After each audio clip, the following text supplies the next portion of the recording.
I'm here to talk about GraphQL, Gatsby, and WordPress. I guess I'm missing the Gatsby logo on here.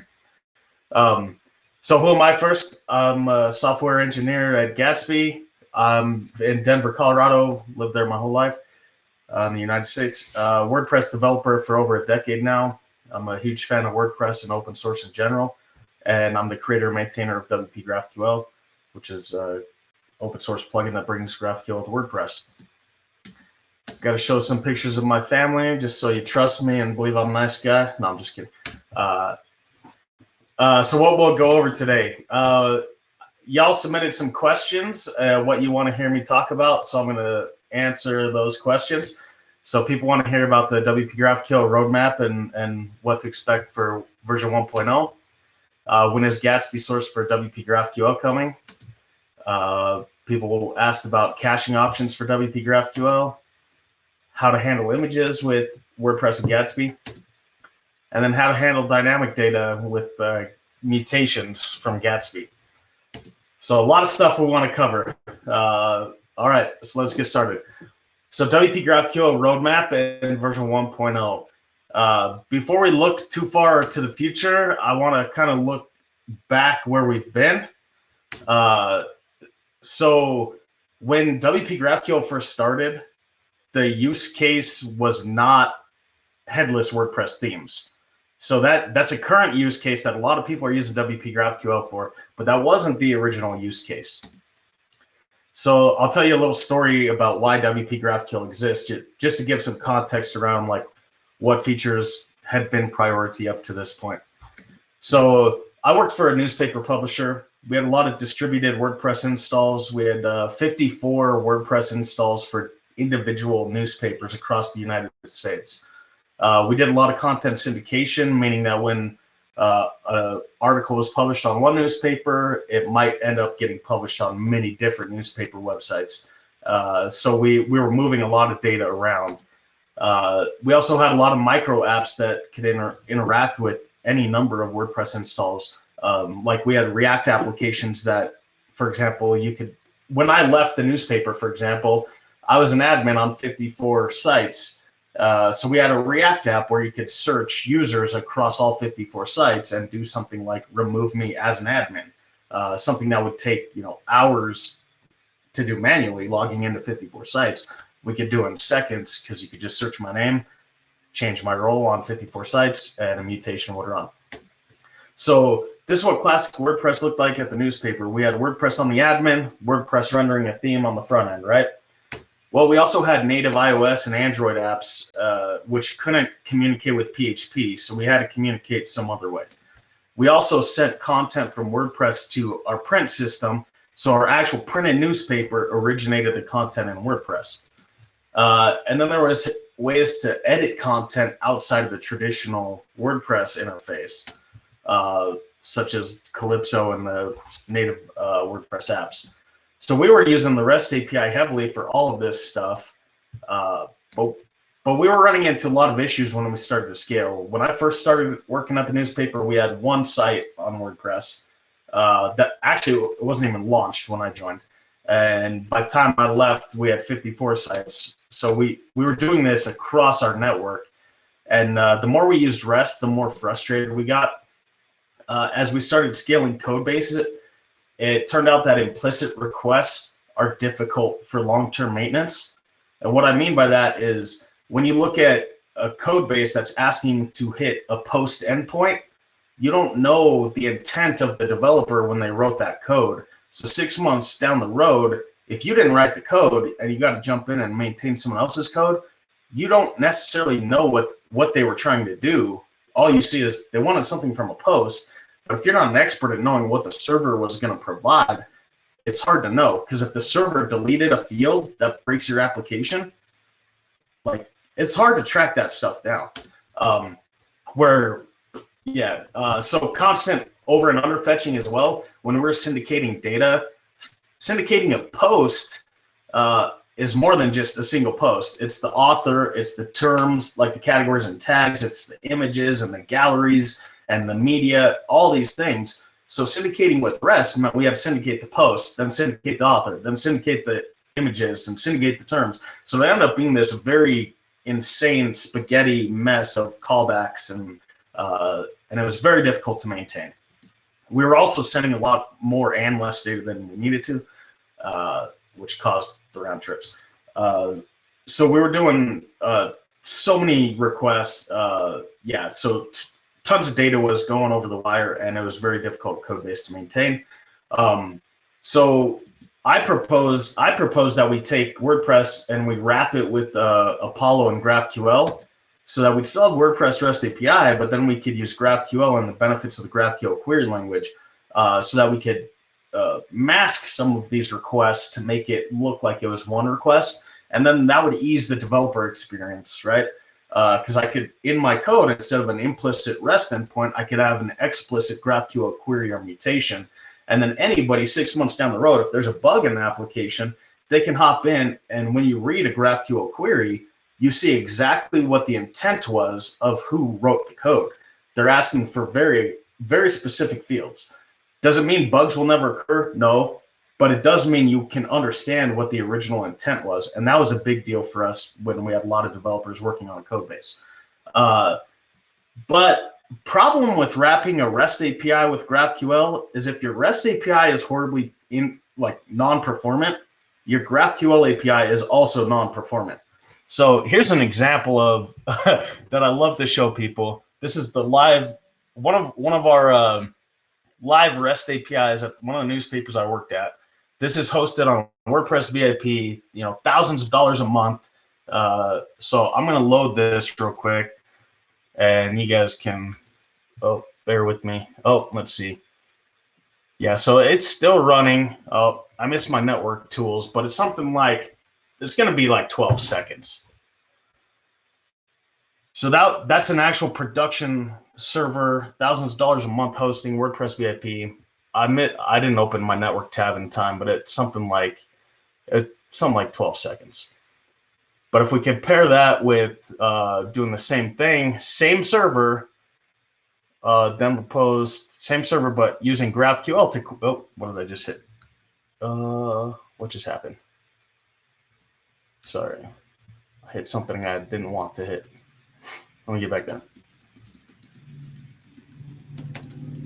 If we do the same request, let's see, same request with GraphQL instead of REST. Oh, come on, what is happening? So if we do the same request in GraphQL, we're going to ask for 100 posts.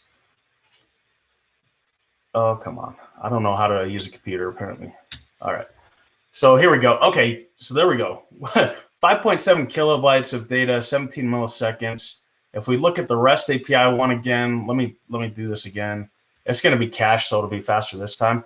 But 368 kilobytes versus 5.7 kilobytes, right? So we're asking for 100 posts in GraphQL. We're getting, nearly 100 times less data being downloaded. Crazy fast response. Even on a cached REST request, it was still 963 milliseconds versus 17 milliseconds, right? And this is a live server. This isn't a game. I don't even work there anymore, so I can't even game this. This is really happening in front of your eyes. So wrapping a poorly implemented REST API with GraphQL still leads to poorly implemented GraphQL API. So we still had, even wrapping a REST API, we still had frustration with REST because now we had the poor performance issue still. So we got some benefits of GraphQL, but still had poor performance issues. So instead of wrapping the REST API, I proposed, why don't we build GraphQL into the WordPress layer where we can really control performance. So that's kind of the birth of WPGraphQL. It was for content syndication, PHP to PHP servers. We didn't have a whole lot of JavaScript applications like most people using GraphQL come to GraphQL for. But then I started thinking, hey, GraphQL for WordPress could be beneficial for the wider community, not just for our company. So I pursued it as an open source project and have kept working on it for the past 3 years to benefit the community. So it makes sense for WordPress to have GraphQL. WordPress powers 28% of the web at the time that I originally wrote these slides. I think it's at 35% now. This is an old slide. There's a stated goal of reaching 51%. Lee Byron, one of the co-creators of GraphQL, wants to see GraphQL everywhere. So it kind of makes sense for the two to work together. Both open source and community centric, both similar missions. They both solve general problems for the web. So I said, you know, I want to keep pushing this project forward for everybody. So WordPress at its heart has a persistence layer. That's a SQL database. It has authorization layer, business logic layer, like you can register custom types of content, things like that. You can validate incoming data, all that kind of stuff. It also has REST and RPC built into it. So WPGraphQL just adds this missing layer, a GraphQL API to WordPress.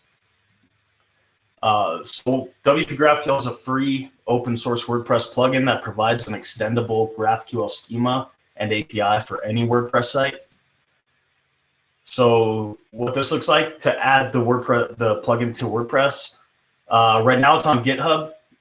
There is a WordPress.org repository for plugins. This is not on there. It's on GitHub right now. Of course, you visit the repo and you start it, of course, is the first step. And then you tweet about how awesome it is, of course, is the next step. And then you clone or download the plugin and you install and activate it. So this is what it looks like to activate a plugin in WordPress. When you activate WPGraphQL and WPGraphQL, you get a graphical IDE in your WordPress dashboard to allow you to test queries and mutations. And that completes the puzzle. So now we have GraphQL as part of WordPress. So WordPress, you have posts, users, comments, pages, terms, media. WPGraphQL turns that into a graph, right? So I won't get too much into GraphQL, but I'll touch on some quick basics. So kind of a hello world query in WPGraphQL would look something like this, where you can query for the viewer and their name. And in response, you get a payload that looks the same as what you asked for. And to visualize what WordPress looks like as an application data graph, we have posts at the heart of WordPress, and they have properties like a title, and they have connections to other things or nodes in the graph, like categories or images. And those categories, for example, have properties like names. But those categories might also have connections to other things like images or posts. And those posts might have connections to other things. So we have this big graph of data. GraphQL lets us pick trees out of that application data graph. So we can write a query like this, says, hey, GraphQL, I want to query an individual post. And on that post, I want a title, a link, and the categories. And on those categories, I want just the name. And we might get a response like this that's just an individual post with the title and the link, and then the categories with just the names. So visually, it looks something like this. We have a big graph of data, but we entered into the graph on a specific post, selected just a couple fields and a couple related nodes, the categories. So that's kind of what it looks like visually. So now we can see the kind of history of the project and where it's come to today. So what's the roadmap look like for where we're headed?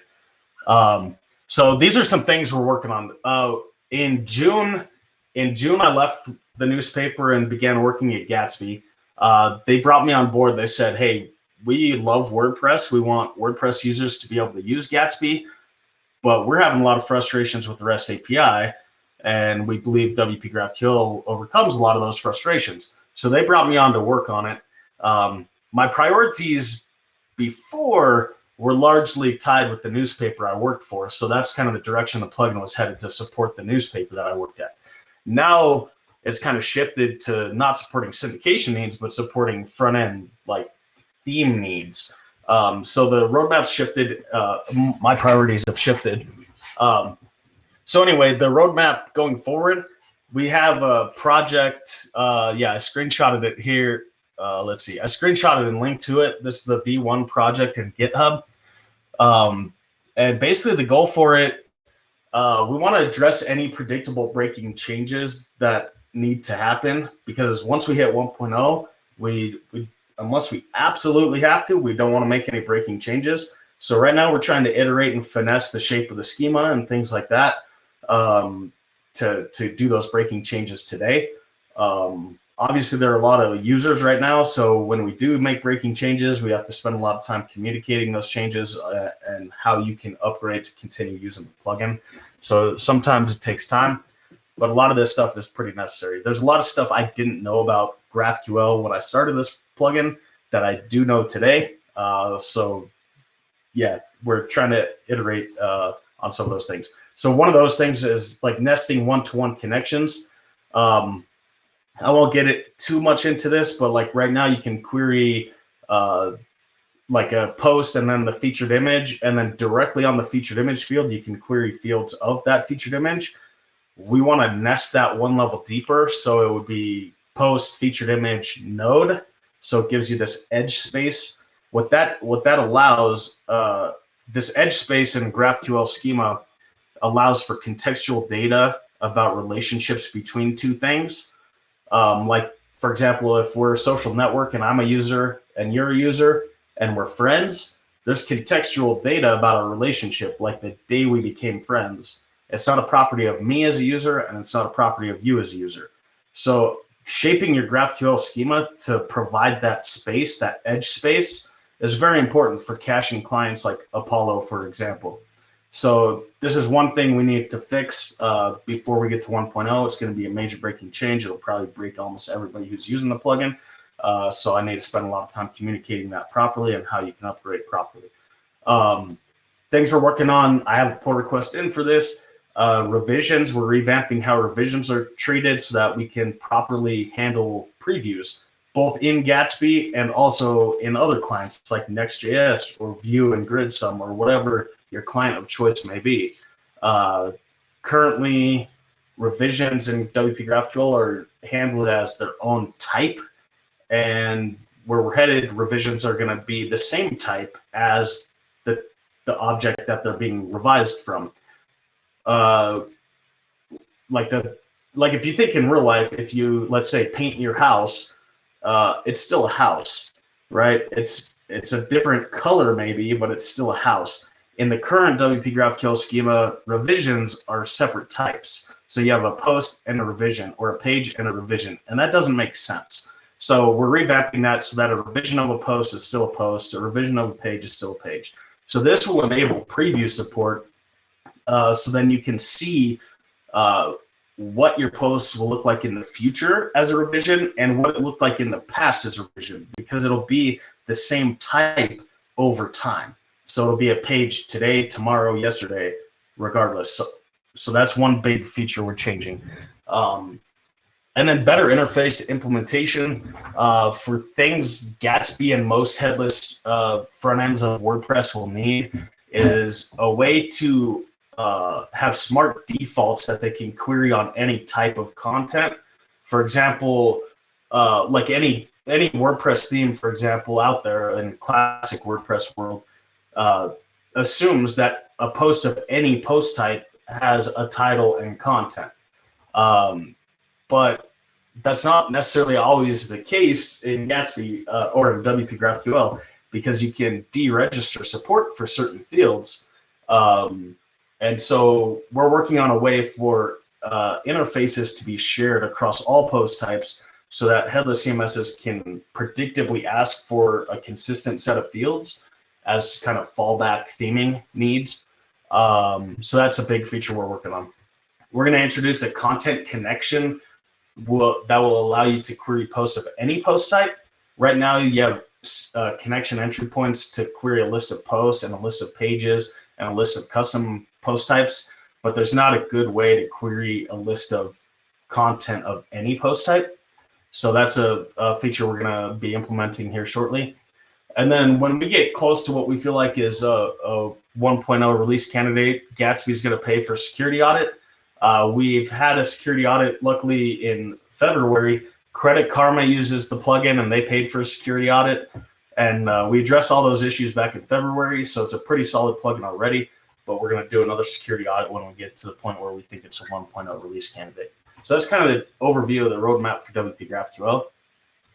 So Gatsby sourced WPGraphQL. A couple of weeks ago, Tyler Barnes, who also works with me at Gatsby, just got hired a few weeks ago, or about a month ago. He's working on the Gatsby side of things for WP GraphQL. So currently today you have Gatsby source WordPress, which sources from the WordPress REST API. And then we have Gatsby source GraphQL, which you can source from any GraphQL API, including WP GraphQL. There's trade-offs to both approaches. So we're going to create a specific Gatsby source WP GraphQL. It's already begun. And you can find out more details in this issue on the Gatsby repo. Let's see. So some high-level things from that we're trying to solve. Basically, we want, if you are going to use Gatsby with WordPress as a backend, we want you to have a similar experience that you would have in WordPress today. So features that you get from WordPress for free, we want Gatsby to give you for free as well. So one of the first steps we're going to do is deprecate the Gatsby source for REST API. So if you're using that, it's not going to be supported for too much longer. So just take note of that. We believe WP GraphQL is the best way to do headless WordPress, and we're all in on that at Gatsby. So we're going to work on features like template hierarchy. So WordPress has a concept of, like, when you just install any WordPress theme, there's a predictable hierarchy that allows you to override templates. Like if you want to have a specific template for an archive of cars or a list of houses, there's a predictable way in WordPress to add these templates to render the data in a way that you want it to be rendered. So we want to give conventions similar to that in Gatsby. So if you're using WordPress with Gatsby, you'll have a similar way to do things you're used to doing in WordPress. Same thing with routing. And by routing, what I mean is if you publish a post in WordPress, that post shows up on an individual route for that post, like /title of post. And then it also shows up on a list page, an archive page of all posts. And it also shows up in search and things like that. So we want to give these conventions to you basically for free in Gatsby, so that when you publish a post in WordPress, that post shows up in predictable places on your Gatsby site without you having to think about it. We also want to support search so that you can search data back from your WordPress database dynamically. You can, of course, use Algolia or Elasticsearch or something like that as well, but we want to make sure if you just use Gatsby with WordPress, search will work the same way it basically works in WordPress. Preview, I talked a little bit about how WP GraphQL is making changes to support preview. So on the Gatsby side, we'll have some integration to talk back to WordPress to review revisions and present them visually for you. So as content creators are creating content, they can preview them live in your Gatsby site. And then live data updates. I have an asterisk here. This will, for actual live data updates, you're going to need a Gatsby Cloud account. We are working on very fast builds, though. So even if you don't have Gatsby Cloud, it should be much faster than it is today. But for like that truly live feeling updates of clicking publish, having it live, it's a very complicated thing for static sites to regenerate content incrementally. So we have Gatsby Cloud, which actually just launched today. You can, I think Gatsby tweeted about it just a couple hours ago. So you can go check that out. Here's a quick preview of the new source plugin in action. So this is WP GraphQL and Gatsby source WP GraphQL. So this is Tyler is creating content real quick, and you can see it changed. Like as he reorders it, he's changing the date, and you can see how fast it changes. Yeah, so he like moved it to the trash, moved it out of the trash. And then you can see behind the scenes, like when he moves it to the trash, what happened, like on the Gatsby side, yeah. And then this is publishing a new post or page.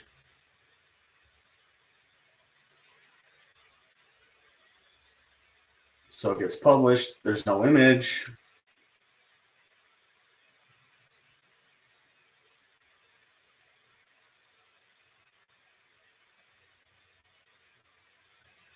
Yeah, so that's kind of the gist of the experience of the new source plugin. Like obviously very early stages, but you can see as a content creator, the experience of working with WordPress and Gatsby is going to be similar experience to working with WordPress Preview today. Probably even better, because WordPress Preview, you still got to like click update and stuff, and it takes like 5 seconds because it's loading all of WordPress every time one thing changes. So we're trying to target a spring 2020 for V1 of WPGraphQL and the new Gatsby source plugin. So that's kind of our goal right now. Yeah, so caching options. Somebody asked about caching options. So Gatsby, believe it or not, is a cache, right? It queries data from WordPress. It caches it as pages that you want to display users. So if you want to cache WPGraphQL, Gatsby, to be honest, is a great option, because that's really what it is. It's a cache for any data source. It just outputs static pages. Apollo Client. So if you're doing dynamic applications, Apollo Client is great. It sets up caching in the client so that you can interact with WordPress through GraphQL. And if your data's already been fetched by that particular user, it doesn't need to talk back to the server every time that component needs data. It can talk to the client cache. So if you're not familiar with Apollo, I recommend checking it out. You can, and these all have links as well. I don't know if there's I'll share this link to my slides as well with like Peter or whoever, and then you guys can have these slides. But yeah, persistent object cache on WP server. What that means is you can install something like Redis, for example, and then anytime an object is queried from the SQL database in WordPress, it'll be stored in the cache, and then on subsequent requests, instead of talking to the SQL database, it'll load the object from the cache. And then as things are updated in WordPress, it'll update the Redis cache, so you can have much fewer SQL hits when you interact with WordPress.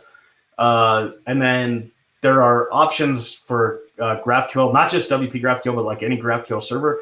There's like cache middlewares that you can use. So there's a service called FastQL out there. I've not personally used it, but it looks interesting. Basically, it's a middleware, and you can configure how you want your GraphQL queries to be cached. So I think you could do like whole query caching or specific fields. I'm not exactly sure, but it looks like a great option. Apollo Engine, I think they just rebranded recently to be called Apollo Graph Manager. They have caching options as well. So it's a middleware that you put between your client, like your React application, for example, and your GraphQL server. And it allows you to define down to the field level how you want to cache things. So let's say data that doesn't change often, like, I don't know, a username, which almost never changes. You can put like a TTL on that field of like 7 days or whatever. And then when your client, your React app, asks for it, it'll pull it straight from the Apollo cache and will never talk to the WordPress server. So some pretty cool stuff there. I've seen someone in the WP GraphQL Slack use Cloudflare workers to do some custom caching. I don't know the details on it, but I linked to an article that may help get started there. There's a concept called persistent queries. This is something Facebook themselves actually use, and I believe Instagram too, on their on their GraphQL servers and applications. So the concept here with persistent queries is that when you build your application, you compile your static GraphQL queries ahead of time, and you give them each an ID. So let's say you have a query to query a list of posts. That'll compile ahead of time and be given an ID, let's say ID 1, for example. And then instead of making post requests for GraphQL, you can make GET requests. And so you can pass an ID. So it almost becomes REST again, where you say, give me WordPress GraphQL query ID 1. And then you can take advantage of browser caching because it's a GET request instead of a post request. So persistent queries allow you to do some things like that. And then you can also whitelist and blacklist queries. So if there's queries you only want certain clients to be able to ask for, you can whitelist with persistent queries and then turn off all other queries that aren't whitelisted. So that's like a security thing more than a caching thing. But these are some options for caching. I think there's a lot more innovation to happen in this space. And yeah, people are creating stuff every day around this. Someone asked how to handle images with WordPress and Gatsby. So there's two sides to this, right? WordPress is a server that can process images. Gatsby's build step uses a node server that can process images. So what's the best way to handle this? You can let WordPress process images. What that would look like is you have an image, you upload it to WordPress. WordPress does some things to process the image, like it creates new sizes, yada, yada, yada. You can have plugins that send it to Amazon S3, for example, or another CDN of your choice. And then when Gatsby queries content from WordPress, it can just get the content or the image delivered from the CDN that WordPress uploaded it to. So that's one way to do it. Most people using Gatsby are probably familiar with Gatsby image, which would look something like this. You upload your image to WordPress, WordPress stores the image. Then Gatsby reaches out to WordPress, the image gets sent back to Gatsby, then Gatsby does some magic on the image, and then you could use the Gatsby image component to render the images. So there's kind of two ways to handle it. You can let WordPress do optimizations and offloading to CDN, or you can let Gatsby do it. I can't say there's a right or wrong way to do it. It's kind of a matter of taste and what your needs are. So here's some trade-offs to either side so that you can decide what way you want to go. If you let WordPress handle images, then like image optimization and offloading to a CDN, then images are available to any source. So if you were a situation like me where WordPress content was needed for our normal website, but also native iOS apps and print, right? We don't want Gatsby to process those images because we need them available in other consumers. So where Gatsby has some great options to optimize images, but they're only really available to Gatsby unless you do some interesting things to track where they exist. WordPress doesn't work properly with Gatsby image component just out of the box if you let WordPress handle the processing. Gatsby, obviously, if you let Gatsby handle the image processing, it works with Gatsby image. If you use WordPress, it handles the processing as the user uploads the image. Where Gatsby, it handles the processing during the Gatsby build. One thing Tyler is working on with the new Gatsby source WPGraphQL plugin is some aggressive caching around images. Currently, most solutions out there for using images with WordPress and Gatsby require the images to be downloaded every time you do a build, and this can be time consuming. If your WordPress sites are anything like the ones I've worked on, folks creating content will upload dozens or hundreds of images and select one to use in the post. So let's say you had 100 posts in your site, you might have 1,000 images, right? Even if only 10 of those images are being used. So a lot of the Gatsby source WordPress plugin is going to go download all 1,000 images and optimize them every time you do a build, even if you're only using 10 images. So Tyler's working on solutions where we'll only download the actual image file if it's been used in some code during the Gatsby build process. So, and then it'll cache it for future use so we don't have to download it next time we do a build. So there's a lot of cool stuff we're working on there. I don't have links to this in my slides, but there's an article here. If you're looking to use WPGraphQL with Gatsby image today, this article walks through how you can do that. And then there's also, WPGraphQL inline images. So there's a plugin on the Gatsby side that, so that the article I just linked to is for specific fields that return a media item, like a featured image field. For fields like content, which just return a big blob of HTML from WordPress, this plugin allows for the images within the content string, the HTML string, to be converted to Gatsby image as well. So there's options you can use today to use WPGraphQL and Gatsby image, or you could let WordPress handle it and just pull images from the CDN that it was uploaded to. So there's lots of options, but trade-offs with either approach. Someone asked how to handle dynamic data in Gatsby mutations. I'll go into some of this real quick. I did a talk at WordCamp US. Somebody asked if I could show this quickly.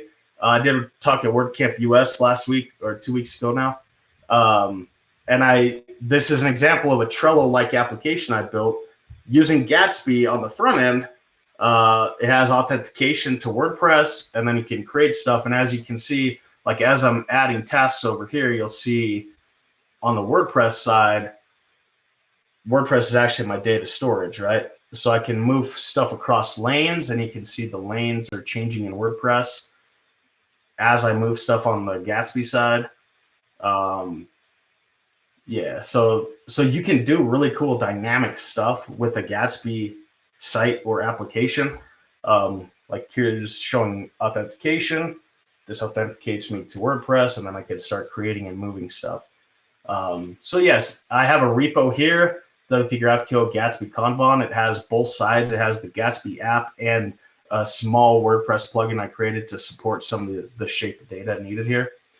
So I'll look at some of this real quickly with y'all. So the way I approach this particular one, I'm using Apollo client on the Gatsby client. So this is, I'm not going to walk through it line by line or anything, but this sets up Apollo client, and it sets up an auth link so that we can use JWT tokens for every request. And then the second step is to wrap the Gatsby root element with Apollo. So here there's a file called wrap root element, and we wrap root element, and we pass Apollo provider to wrap the Gatsby application on the client. So this allows Apollo provider to be present and used in the Gatsby application. And then here's just a couple examples of some mutations we can look at just for inspiration. So we have like the login. So when we log in and submit a form, it calls this handle login, which uses Apollo to run a mutation. So we can just run our mutation, which is exposed by WPGraphQL JWT authentication plugin. So we can log in. We can it's expecting input, and so we define the input as variables. So in our case, it's the username and password that comes from the form. So we call client.mutate, that calls an Apollo mutation. And then in our case, we're setting the state on the higher level component that logged in as true, and we store the auth and refresh tokens. And then we store those also in local storage. And then the Apollo client that I showed here will pull the token from local storage and send it in future requests. So when I try to make a mutation in the future, it'll send my JWT auth token. And then that auth token on the WordPress side is used to verify that I have permission to do what I'm trying to do. So that's the login mutation. And then like a create card mutation, I can write or create task. I can write my mutation, and then I can pass the variables that I need. So in this case, I'm defining the variables here. So it needs a mutation ID, the status of the task. In our case, we want it to be published, the title, the excerpt, the content, and then the lane it should be part of. So in our case, like to do or done or in progress or whatever it needs to be. So then we can call mutation there. And then in this particular case, when this is done, we can refetch data if we need to, and that'll kind of rebuild the UI. And then handle card delete. If we delete a task, it's the same thing. I'm just writing a mutation, and I'm calling client.mutate. I pass that mutation, and then the input is just the ID of the card that I want to delete. So this is just an example of using Gatsby to build a static file application, but do dynamic stuff back to WordPress. So I think there's tons of innovation to happen in this space as well. Dustin Shao also works at Gatsby. He did a talk at Gatsby Days London showing how to build like an email application with Gatsby using the Gmail API, for example. So you can still use Gatsby to do some cool dynamic stuff. And I'm looking forward to see what other people will do. This is a video. I'm not going to play it, but you can go find it. His name is Alex Young. He has a channel on YouTube called WPCast. He put this video up a couple weeks ago showing how to use Gatsby to submit contact forms back to your WordPress site. So like just another use case of how you can have a static WordPress site on Gatsby that can do dynamic stuff like accept contact form submissions. So then you don't have to, use a paid service or whatever. You can still own your stack. So here's some ways to get involved. We got Gatsby source WPGraphQL, that epic issue that I mentioned. That's on the Gatsby repo. It's linked here. Right now, like we're looking for folks that are using WordPress and GraphQL or WordPress and Gatsby together to comment on the issue. Like, what pain points have you had? What things would you like to see? What are we missing from our proposal? So if you're using this stack today, share your experience with us. Let it, because we don't know what everybody out there is building. So comment on the issue, get in front of our eyes so that we know, like, okay, these are use cases we should be thinking about. WPGraphQL, help open issues when you come across things, open PRs to fix issues. My Achilles heel is documentation. If I have any free time, I want to write code or talk to people at meetups. I don't want to write docs. I need to get better at it, but if you love writing docs, I need your help. And then build things with this stack, write about it, speak about it at meetups like the folks before me were. Peter building extensions like WPGraphQL for Gutenberg and coming to a meetup and talking about it. Do that. Let people know how this stack, makes your life as a developer easier, or it makes it harder. I don't know. But the more you share about your experience, the more we can learn from it and make it better. Build extensions. Like right now, we have stuff like WPGraphQL for Gutenberg or WPGraphQL for WooCommerce. Folks are kind of owning their slice of the ecosystem and pushing this tech forward. Lots of opportunity out there. There's tens of thousands of WordPress plugins. Only a few of them actually support WPGraphQL right now. So we need those bridge plugins to be created, like WPGraphQL for Yoast or WPGraphQL for who knows what else. So get out there, build stuff, and share your experience with it. I think that's all I got, so I'll open it up to questions now.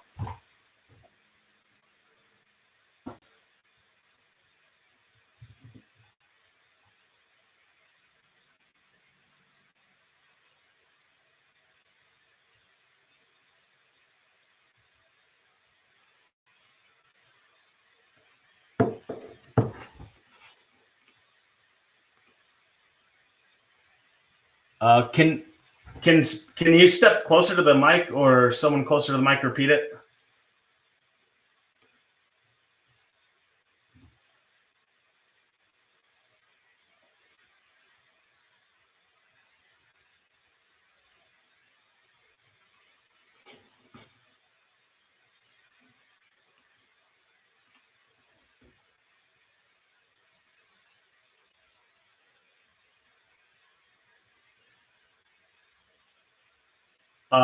So the question, is WordPress like the preferred CMS for Gatsby? Is that the question?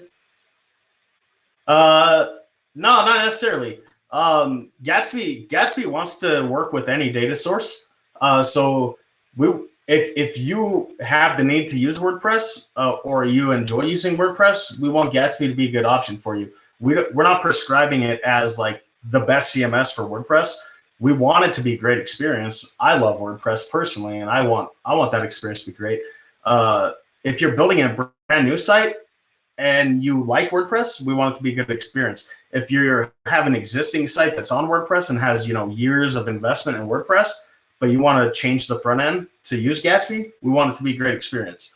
But if you don't like WordPress at all and you want to use Sanity.io or Drupal or Contentful, we want Gatsby to work great for that too. And there's also cases where like you might have a team that writes content in WordPress and maybe another team at your organization that writes content in Contentful and another team that manages job listings in some HR platform, and you want to bring all that into one site. Gatsby wants to work great for that too. So Gatsby doesn't want to prescribe WordPress as like the best CMS. I want to make it the best because I personally love WordPress and I want the experience to be great. I want to see WordPress usage grow and stuff, but no, Gatsby wants any CMS you want to work great with Gatsby.